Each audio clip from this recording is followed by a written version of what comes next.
Now, so far all we've learned is the power rule integral, and that's just a very basic x to the power type um, undoing of the derivative. Now we're going to learn how to undo a chain rule derivative. Okay, you had three types of chain rule derivatives. When you take the derivative of blob to the power, you multiplied by the power and subtracted 1 from the power. But don't forget that you have to chain rule that derivative of the u, the blob. It's all about the derivative of the blob when you're doing chain rule, whether you're going forward or backwards. So um, if you had e to the power, your power was u. The derivative was you copy e to the u exactly the way it was, and then you spit out the derivative of the power, right? It's all about the du. When you were taking the derivative of a logarithm, you put the function in the denominator, your blob is down below, and you put the derivative of the blob in the numerator.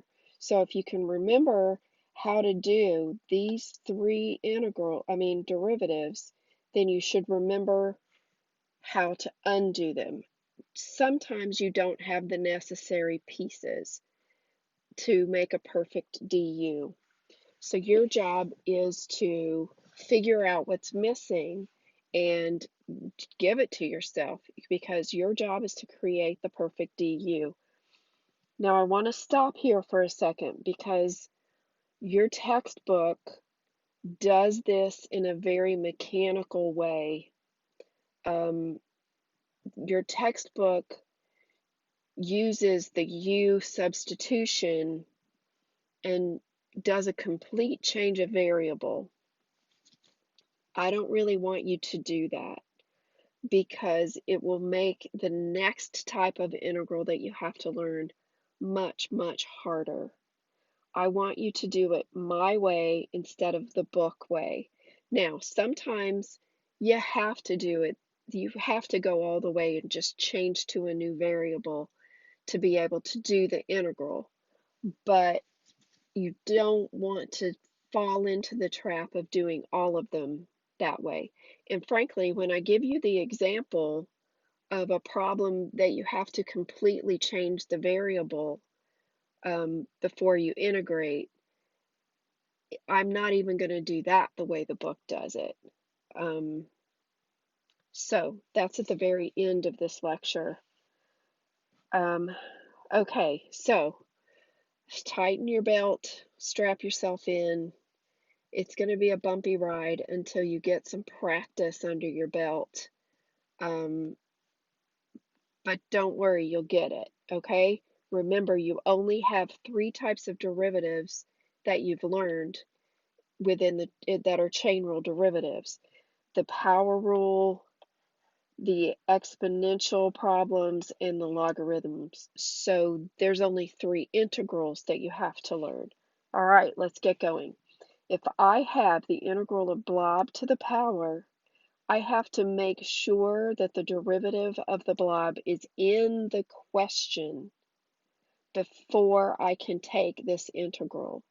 And I take the integral of blob to the power, as long as the du is there, the same way I did in the first section in the chapter when I was just adding 1 to the power and dividing by the power. So whatever the blob was, you copy it, you add 1 to the power, divide by the power, and you're done. Because as long as the du is in the problem, you don't care what u is. You're only integrating the outside of u. You're integrating what is being done to the u as long as the du is there. So your first job is to figure out what the u is, take its derivative to know what the du must be, and then you'll see in the examples, you do what you have to do to create the perfect du. Then you only worry about whether you have a power rule, an exponential, or a logarithm. And you just write down the answer. Okay, if your problem has a single e, the exponential integral is only valid if you have a single e, because the derivative of e to the power is another e to the power times the derivative of the power. So if you only have one e, the power must be u. I'm going to say that again. If your integral has a single e, you must set the power equal to u. So I say u equals whatever this is, I find its derivative, and this is the perfect derivative now of plain old e to the power. Your job is just to figure out what the du is and make sure it's perfect. And then you just copy the e to the u.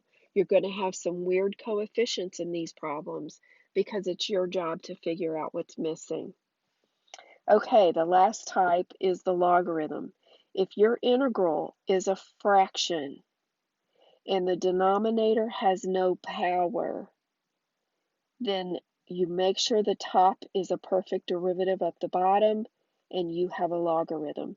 Now, if this u in the bottom has an exponent, like a square or even a square root, then that is actually a power rule integral.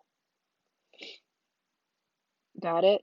So if the bottom is just a polynomial and there's no exponent on it, no parentheses, then you most likely have a logarithm question.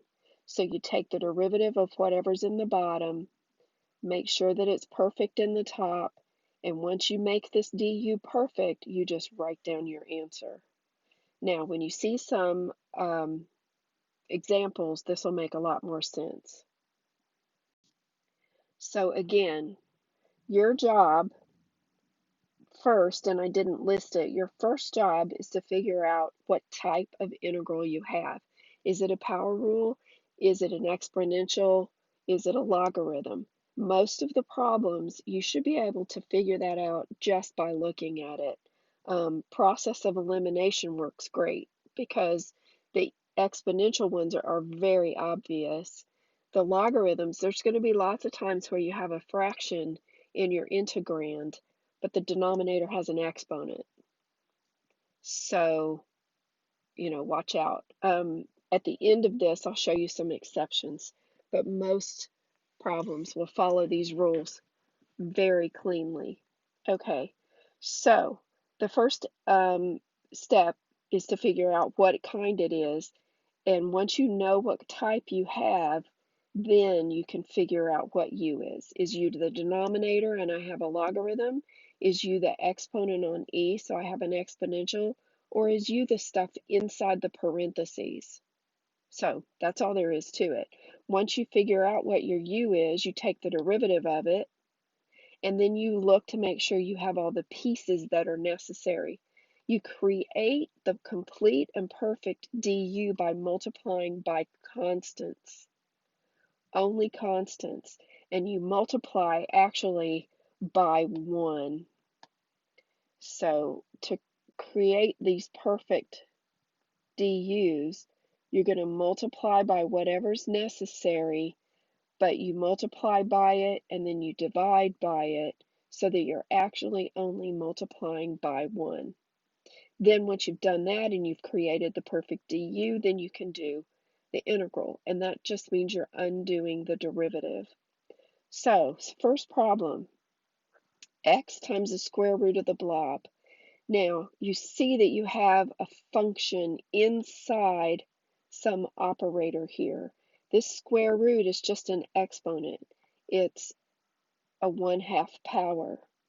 So when I rewrite my question, I've got blob to the power, and all the rest of it is x dx. Now, I set the inside of the parentheses. I know this is a power rule, so the inside of the parentheses is my u. Write it down. This is your cheater box here. You've got this stuff over here to tell you what you're doing. So in my cheater box, I said u is the stuff in the parentheses. Now, to find du, I don't look at the question. I look at what u is. If I'm taking the derivative of this equation right here, the derivative of u is 2x plus nothing else. So I get 2x dx. Well, now look at your question. In the question, you had blob to the power, and then you had x dx. Well, you see this x dx in your du. The only part missing is the 2. So I have the 2 is missing, and so I'm going to multiply by 2 over 2. When I multiply by 2 over 2, I'm going to take that top guy and multiply him right here to give myself 2x dx. The bottom 2 that I multiply by is going to stay on the outside. Multiplication on the outside by a constant is just multiplication on the outside by a constant. That's all there is to it. But I need to use this 2 to create the perfect du. Do you see it? I took the 2 from the top, I stuck it on the inside to make my du, left the other 2 that was in the denominator, left that on the outside. That's just going to be a coefficient of my answer. Now what am I left with? I have my original u to the power, and now I have a perfect du. So the only thing I'm integrating is blob to the half because I have the derivative of the blob. Once you have that perfect derivative, you don't care what the blob is. You're just integrating the fact that it's raised to a power. So what do? I add 1 to the 1/2, and I get the 3/2. Add 1 to the power, divide by the power. The 1/2 stayed on the outside, and now I just make it pretty. Dividing by a fraction means I'm going to flip the 2 to the top. The 3 stays on the bottom. The 2 on the top cancels the 1/2 from the outside, and I'm left with just a 3 on the bottom. Okay? Just add 1 to the power, divide by the power, and then make it pretty. Once you get the perfect du, you don't care what u is, you're only integrating the outside. So you see in this integral that we have a single e. That means that you must set u equal to the exponent. So in my little cheater box here, u equals the power. Take the derivative of that. You see I only need a -3 in front of the dx. All I have is dx. So what I'm going to multiply by is the missing piece over itself. This means I'm multiplying by 1. But when I multiply by that 1, the -3x that's missing in my du is going to go in and multiply and give me perfect du on the inside, while the -3 in the denominator stays outside and is now my coefficient. And the integral of e to the u, perfect du, is just e to the u. Okay, in this problem, you see you have a ratio, a fraction, but there is no power in the denominator. So it's not a power rule. You're going to, this has to be a logarithm. You know it by looking at it. So because it's a logarithm, you set the bottom equal to u. Take the derivative of this, you need 2x dx. You see that the x dx is in your question. You're just missing the 2, right? So you multiply by 2 over 2, but the top 2 goes inside to make the perfect du, while the bottom 2 stays on the outside. And now this is actually what I'm integrating. I have the function in the bottom, the derivative of the function on the top, with that little adjustment on the outside. So the integral of du over u is just the ln of u with my adjustment. Okay, next problem, kind of the same thing. We have a function in the denominator with no power. That makes this a logarithm. Set the bottom equal to u, take its derivative, I'm missing the 3. All I have is the dx. So I'm going to multiply by the 3, divide by the 3. I only multiplied by 1. I did not change the value of anything. But now I have du over u, which is just the ln of the bottom, and the 1/3 is hanging out on the porch. He's just my coefficient now. Next, a single e in my question means that I have e to the u and a du. I need the du. So you set the u, the exponent, equal to u, take the derivative. I have dx, but I need the 2. So I multiply by 2 and I divide by 2. That gives me e to the u du. Integrate that, I just get e to the u with that coefficient on the outside. By the way, when we get to where we're doing this a lot, and you'll have e to the power a lot, you'll see that I like to write e to the 2x divided by 2. And I think we've done that before, right? Next problem. This is really important. You see that we have a fraction, but notice that the denominator actually has an exponent. Radicals are exponents. And remember, the top is the power, the bottom's the root. So this is just blob to the 1/2. So I rewrite over here as blob to the minus 1/2, minus because it's in the bottom, 1/2 because it's a square root. Now, I set the stuff inside the parentheses equal to u. Find the derivative. Now, the derivative of x squared plus 2x plus 3 is 2x plus 2. I don't have 2x plus 2. I only have x plus 1. So what I did was I factored the 2 out of this, and there's my x plus 1. So I have the x plus 1 in the dx. I'm missing a 2. I multiply by 2 where it's needed, and I divide by 2 so that I haven't changed the value. I just multiplied by 1. So now I have u to the minus 1/2 and a perfect du. So what I'm going to do is I'm going to add 1 to the minus 1/2. It gives me plus 1/2, which is just a square root in the numerator. And I'm going to divide by the new power. Well, when I divide this whole thing by 1/2, the sky on the outside cancels out, and I have no more coefficient. Sorry, I ran out of room, so that's why I did it that way. Okay, now I want to demonstrate one that you kind of have to go all the way. Sorry, black pen. You kind of have to go all the way and change all of the variables. Let's try x over x minus 1 dx.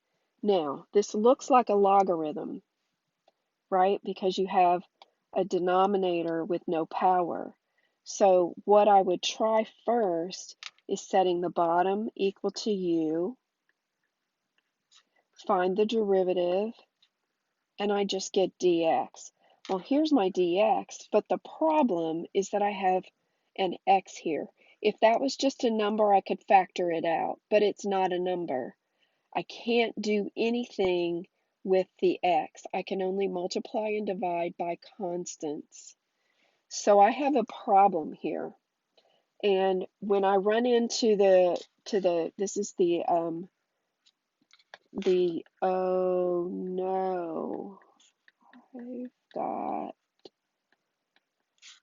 too much stuff problem. When you run into an oh no, I've got too much stuff problem, you're either going to have to do integration by parts, which is on the next test. It's 4.6, I think. So we're not going to worry about that until we get this stuff down and take a test on it. Or you're going to do what I'm about to show you. Now look at my cheater box. I already have chosen u to be my denominator, not you personally. But I have this x here, and the only way that I can get rid of it is to change it into something else. And I already know that u equals x minus 1. So if I take this equation right here and I add 1 to both sides of that equation, then what I have is that u plus 1 equals x. Now look at my equation here. I'm going to cheat it just a little bit so you can see what's going on. The dx, I've already solved that. That's du. So this is du. I'll write it out nice and neat in a second. I said in my cheater box that the x minus 1 equals u. So this is u in the denominator, not you personally. And I said that the x in the numerator was u plus 1. So I'm just going to rewrite this integral and change all of my variables to u's. Now I can just integrate with respect to u instead of respect to x. By the way, what I just said, whatever the variable is here in your d, your differential piece, that's the variable that you are integrating with respect to. If I integrate a 1, I'm going to get u, not x. Okay, so watch out. Now, in this case, what I've done by getting a single term in my denominator, now I can say that everybody in the numerator is being divided by that term in the denominator, or factor in the denominator, and I can rewrite again saying that u divided by u is 1, and then I have plus 1 divided by u, 1 over u, and du is just du. Now I'm going to integrate this term by term. So first I integrate 1 with respect to u, and that gives me u. And the next term, I've got 1 over u times du. Well, what is that the derivative of? If my u is in the denominator and I'm multiplying by the derivative of that, this is a logarithm. So the second term is plus the ln of u plus c. And now I have to go back and replace the u's with what they equaled in terms of x's. Now u was equal to x minus 1, so I have x minus 1 plus ln of u plus c. Now I'm going to make this a c1 because sometimes we'll do these problems in different ways and get different answers, but really because this c is some unknown constant, I can take that minus 1, shove it in there, and get that an equivalent way to write this answer is, I'm sorry, I didn't replace that u. Hold the phone here. Let's not make the same mistakes as the teacher, okay? If I'm going back to my x's, this is x minus 1, and this is x minus 1 plus some constant. And you see I'm using the 1 and the, you don't have to do this. I used the 1 and the 2 to show you that it's still a constant. I've just changed it by a little bit. And that is that. Not too bad, huh? Now, as a little aside here, watch this. We have the integral of x over x minus 1 dx. But that's x divided by x minus 1. So if I do long division, x goes into x one time, multiply, wrap it up, big fat minus sign, x minus x goes away, and now I have 0 minus a negative 1 is a plus 1. So that plus 1 is still being divided by x minus 1. So my integral is actually, x minus 1 dx, which is, when I integrate the 1, plus, and when I integrate this, you see I have a function in the bottom. The derivative of this function is just the 1 on the top. this is a perfect logarithm. ln x minus 1 plus c. So a second alternative to doing it with u substitution throughout, 9 times out of 10, if it looks like you need to switch everything over to the other variable, you could probably do long division. If the power is the same or greater on the top, then just do long division. Another example here. Let's say that I have, hold on, black ink, the integral of 3x over the square root of, no, hold the phone. I'm sorry, I'm making it, it's just like being in class, isn't it? Keep changing my mind and making mistakes. Let's say 4 minus x squared, just to make it interesting here. So you see that what you have is a power rule.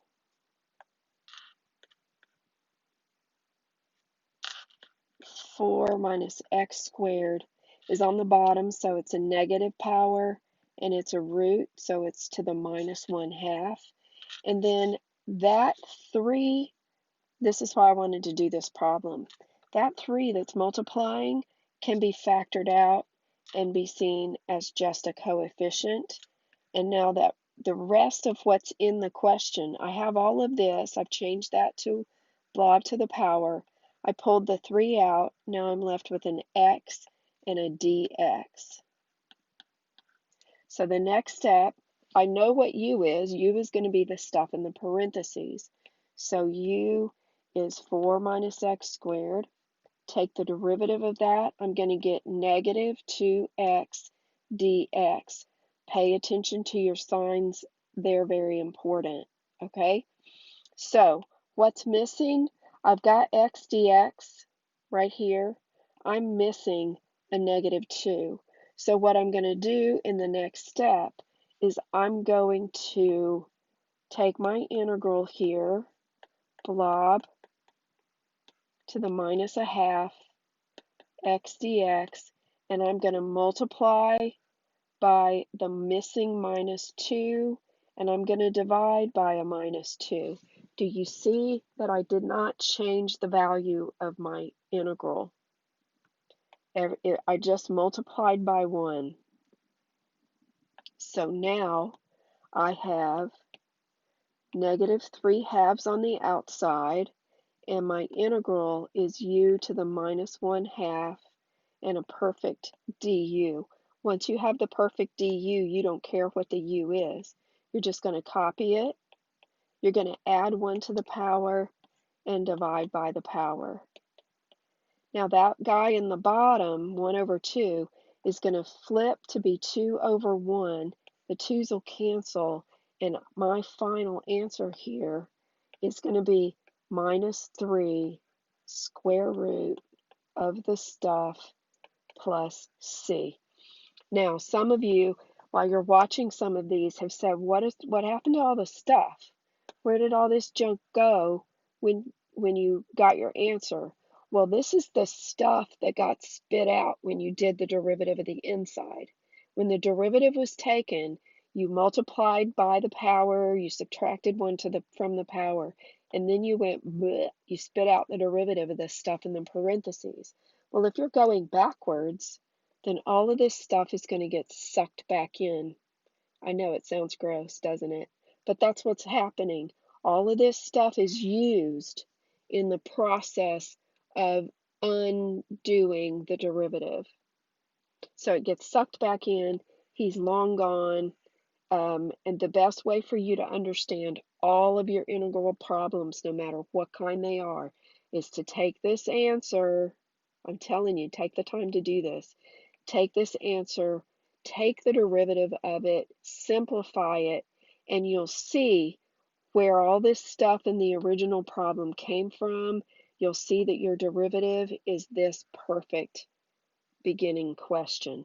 So the best way to learn how to take an integral is to take the derivative. When you're done, it will solidify what you're learning, and it will build your confidence so that you can just keep moving on and doing the other problems.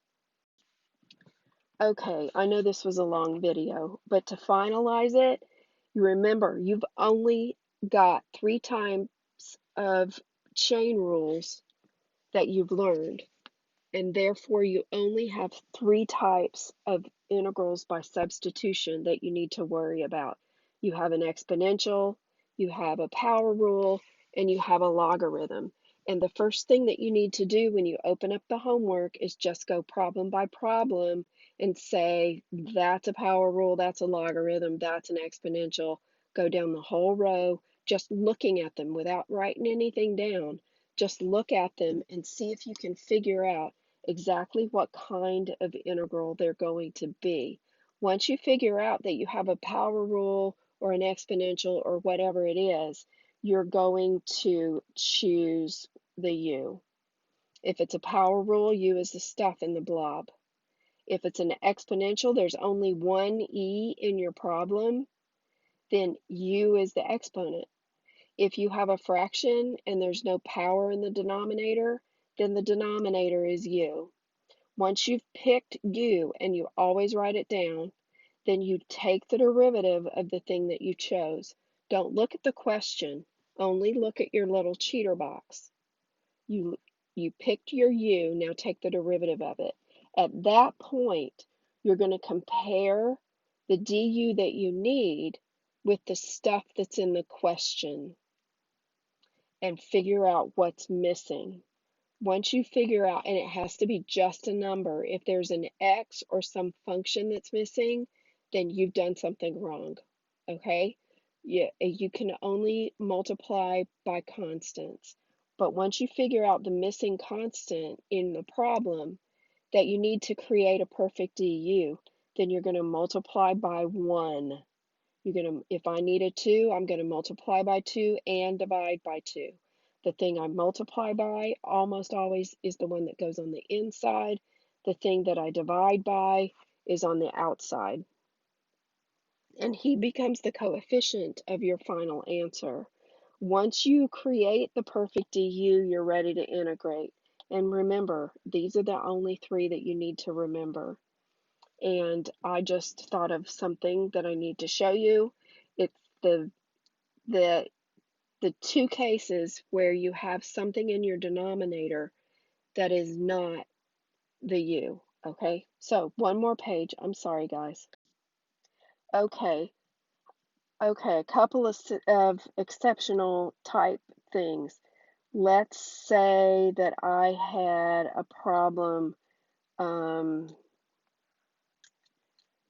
e to the square root of x over the square root of x. Something that you need to remember, if you see a root x in your denominator, if there's a root x anywhere else in your problem, in this case it's right here, this guy in the denominator is the derivative. I'll say that again. If you have a root of x in the denominator, this guy is the derivative of the other guy, okay? So let's rewrite this integral in a way that we can really see what's going on. We have a single e to the power. That has to be e to the u. You have no other choice because e to the power is the derivative of itself. So if you had a power rule or a logarithm, there would have to be a second e in the question. So I'm forced to make that power the u. All right, so I've got my e to the power written down. You see the rest of the problem here is a root in the denominator and a dx. So what I have is 1 over the square root of x times dx. Now let's figure out what we got going here. Because of the single e, we know that u is the power. Well, that's just x to the half. Take the derivative of that. I'm going to multiply by 1/2. I'm going to subtract 1 from the power, which makes that a minus 1/2. And don't forget the dx.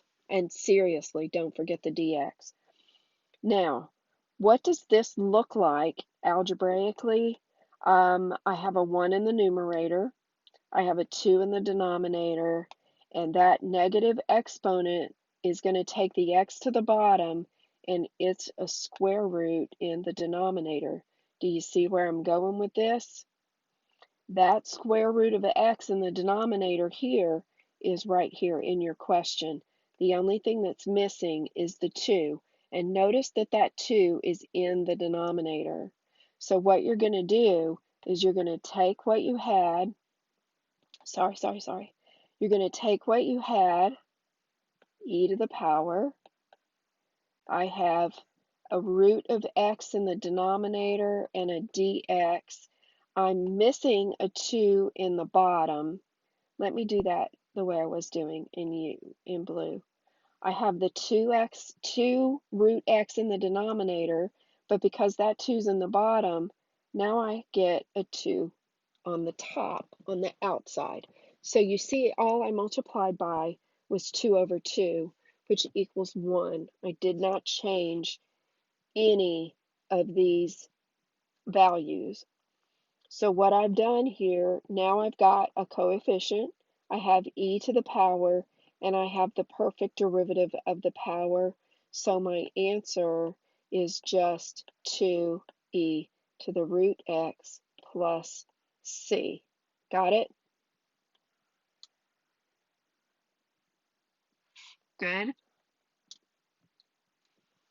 Okay, one last very important thing for you to remember is that if you have a logarithm, if there is an ln of something in the integral,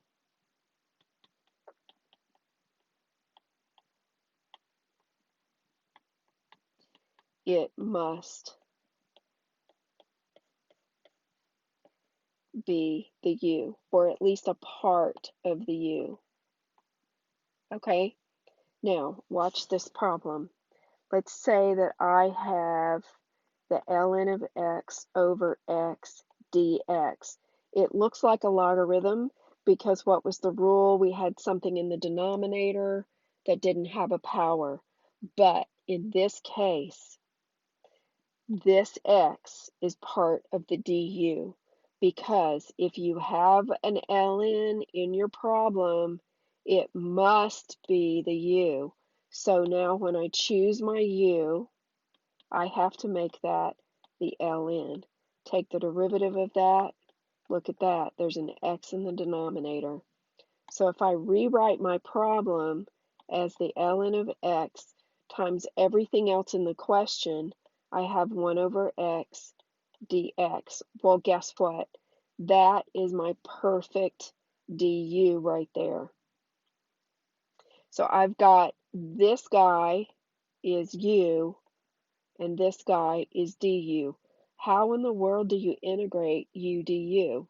Well, over here in my little thought bubble, how do you integrate x dx? Well, you just make it x squared over 2, right? Well, this is the same thing. We're integrating u du, so we're just going to integrate it the same way that we would if we had x dx, and we're going to add 1 to the power, divide by the power, plus c.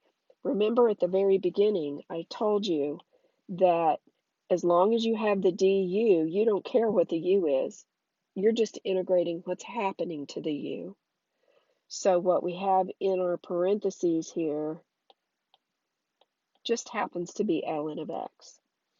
If you take the derivative of this answer, that 2 in the denominator is just going along for the ride. You're going to bring this 2 down and subtract 1 from it, and the 2's will cancel. You'll just get the ln of x, but you've got to multiply by the derivative of this stuff in the parentheses here. So you'd be multiplying by 1 over x, and look what you'd have. ln of x to the 1 over x. Do you see how it works? Okay, now that we've got chain rule, the generalized power rule, derivatives undone with substitution, we've done the exponentials, and we've done the logarithms. Now we get to throw some trig integrals into the mix. Tons of fun. Okay, we haven't done the integral of the tangent yet because the tangent isn't a straightforward, perfect derivative of anything. So we're going to have to look at the tangent as the ratio of the sine to the cosine. Now, using what we've learned so far, you see that we have a fraction with no exponent on the top. So what we're going to do is we're going to set the bottom equal to our u, take the derivative of that, and we see we get minus sine of x dx. Well, look what's in the numerator, the sine. All I need is a minus. On the inside and the outside, if I multiply by two minuses, then I haven't changed the value of anything, and I have a minus the integral of du over u, which is just the negative ln of u. And my answer to this problem is minus the ln of cosine x plus c. Okay?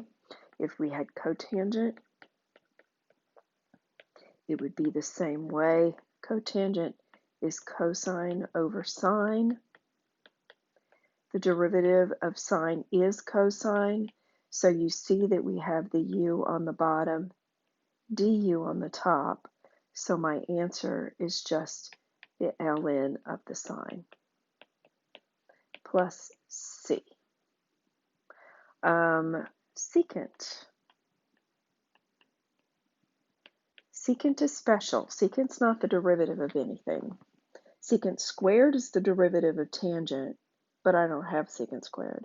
Secant tangent is the derivative of secant, but I don't have the tangent there.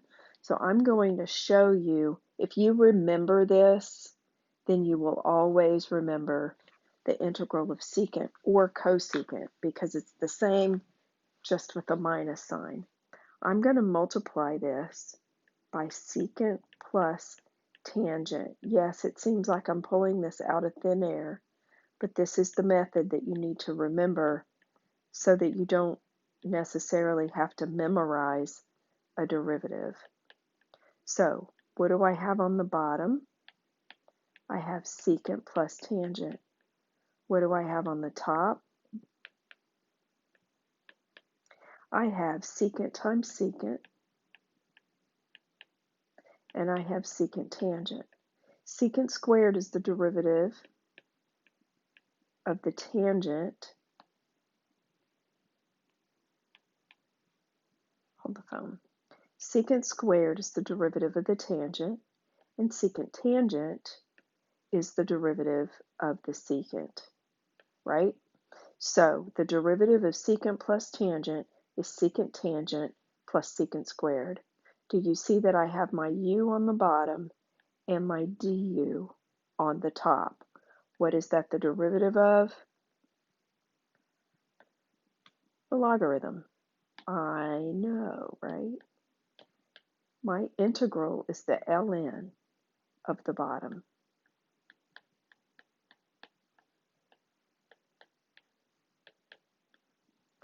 You're welcome. Isn't that awesome? So if you can remember this trick, then you will never forget this because it's so easy to just derive this integral by creating a du.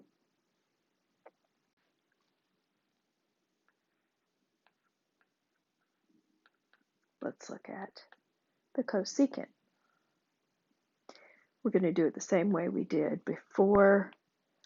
Cosecant is in a family with the cotangent because they both have the same denominator. Cosecant. I can't write today. Sorry, guys. Cosecant plus cotangent, just like we did secant plus tangent on the top and the bottom, so we're not changing the value of anything.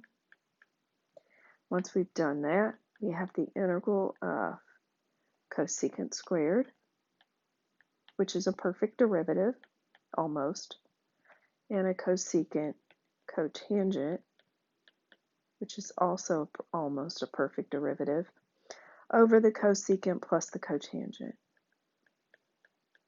dx. What do we have here? The derivative of the cosecant is cosecant cotangent, except it needs a minus sign. The derivative of the cotangent is the cosecant squared, except it needs a minus sign. So if both of the pieces on the top need a negative, I'm going to multiply the top by a minus on the inside of the parentheses and by a minus on the outside of the parentheses. And now I have my u on the bottom, and I have the perfect du on the top, and that gives me the minus that was on the outside and the ln of the bottom.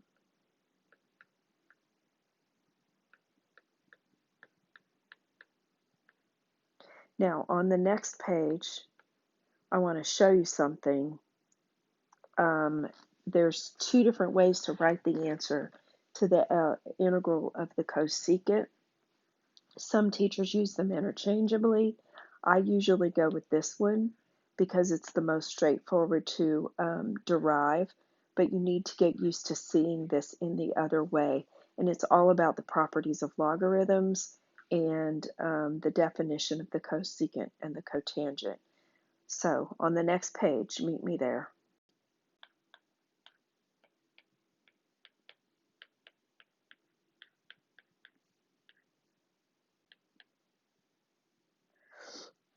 Properties of logarithms say that if we're multiplying by a number, this is -1, then that can be used as an exponent. We're going to take this -1 and put it up here in the exponent's place. I've got cosecant plus cotangent to the -1. All right, so that just means you're going to flip it over and put 1 over that, but I'm going to change the inside to fractions first. Get the common denominator and then flip it over. Well, we already have a common denominator. Cosecant is cosine is 1, Cosecant is 1 over sine. Cotangent is cosine over sine. Now, when I flip that over, I get sine on the top and 1 plus cosine on the bottom. Now, hold your phone. I'm going to do a little thing here.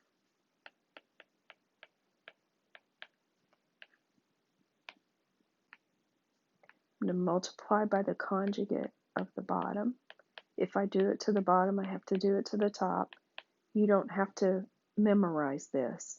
I'm just showing you something so that you're ready to see it in two different forms. On the bottom, I have 1 plus cosine times 1 minus cosine is 1 minus cosine squared. On the top, I'm not going to multiply it out. This gives me sine squared on the bottom. See why I didn't multiply it out? Whoops. That's a minus cosine. And now, bang, bang, I have the positive ln of 1 minus cosine over sine. Almost done. Now we have the positive ln of 1 divided by sine is the cosecant. I have a minus in the middle and cosine over sine. And do you see what we did?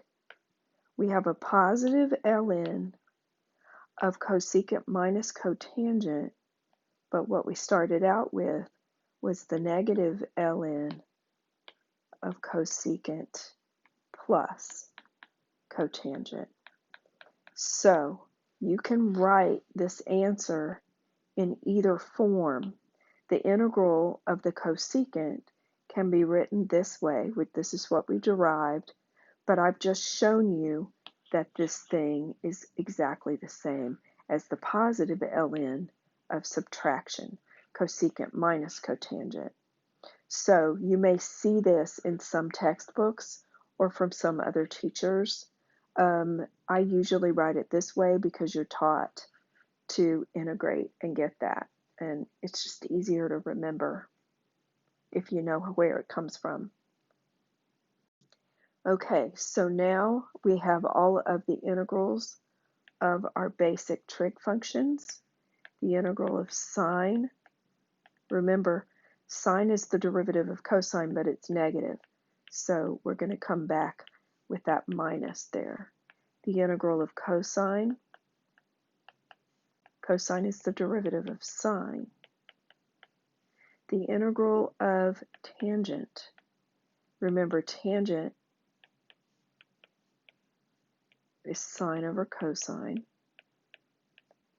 That is minus the ln of the thing on the bottom because the derivative needed a negative. You can also write this, if that minus 1 is an exponent, 1 over cosine is the secant. Either way.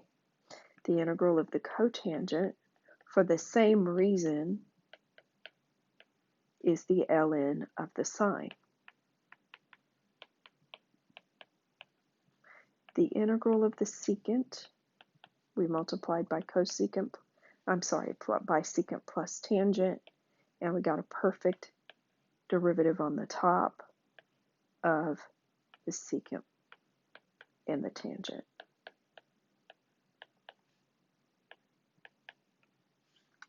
The integral of the cosecant, we ended up needing a minus sign, and we got the ln of the cosecant plus the cotangent, and we showed that that was equivalent to the ln of the cosecant minus the cotangent.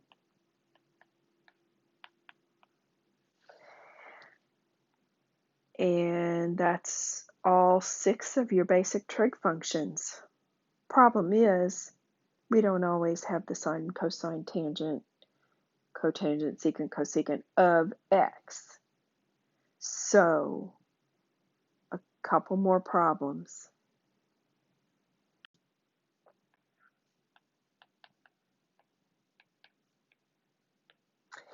Now, if we're just integrating the sine is the derivative of cosine. We need a negative, right? But this is my u. So I have to say u is the thing inside the sine function. Du is 3. I don't have a 3 in my problem. So I have to multiply by a 3. And I have to divide by a 3. But remember, the sign also needs to be minus to be a perfect derivative. And now I integrate. Now that I've got the du in the problem, I'm only integrating the main function because the derivative of the thing inside is there. So the integral of minus sine is going to be the cosine with the adjustment on the front. And the angle never changes unless you use an identity.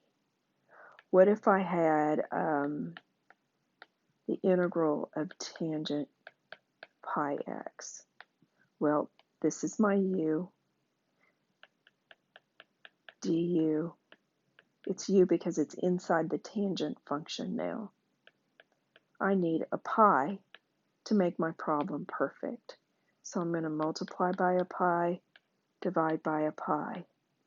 And now my answer is 1 over pi times the integral of the tangent, which was the ln minus the ln of the thing in the bottom, cosine, and that's of pi x plus a constant. So you're putting everything that you've learned from doing the u to u stuff into doing the simple trig integrals, plus I mean this incorporates a lot of stuff here, okay? Because you're going to need to memorize the integral of the tangent is minus the ln of cosine. But this stuff adds a new element to it, right?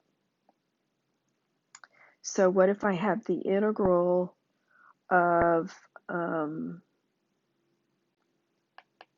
sine cubed 4x cosine 4x dx? I've got a lot of links in this chain, don't I? What I have to recognize is that I've got the sine of something raised to the third power, and then I have the derivative of the sine of something, but I still need the derivative of the something. I have to make an adjustment on the front end. So this is going to be the integral of just this thing right here. This is the inside. It's raised to the third power. I have the derivative of the sine function right here, and I have the derivative of the inside of that function right here. So this is the only thing that's going to get integrated, that very outside function, and the 1/4 is just going to go along for the ride. So I've got here the sine. I'm going to add 1 to the power, divide by the power.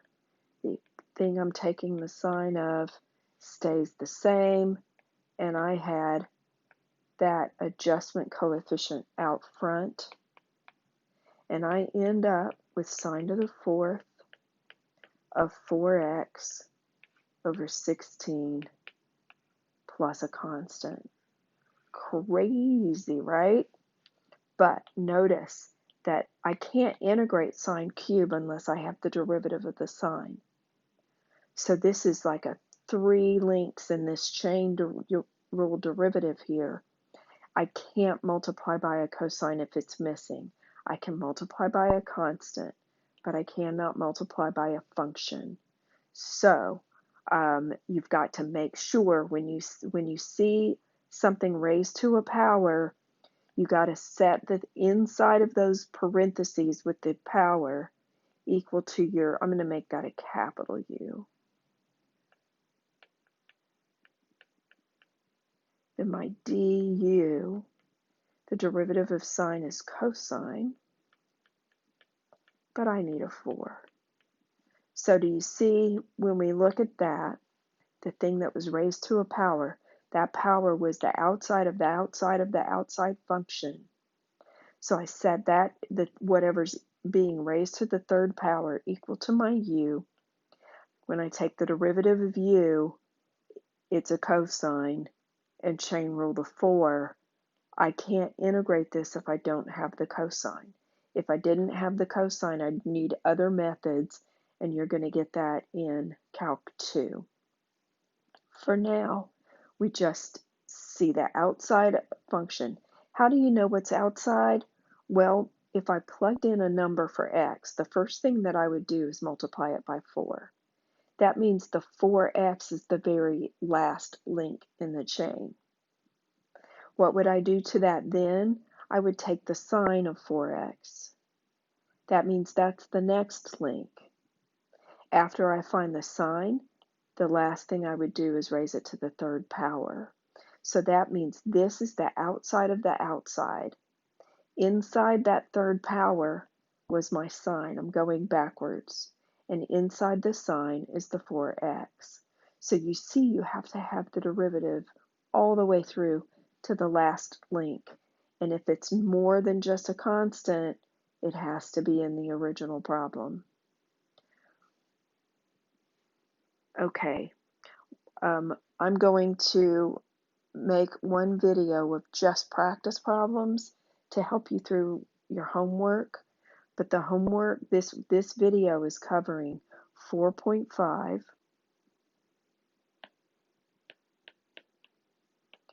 5.2 with the E's and the LNs, or with the E's, and 5.4, the second part. That should be a B, not a D. There we go. These are the sections that your homework for this video will come from. I know it was a very long video. Watch it on double speed. I'm telling you to do that now at the end when it's too late. And stop and practice some of the problems in the book and check yourself out before you keep going and watch for the next practice problem video.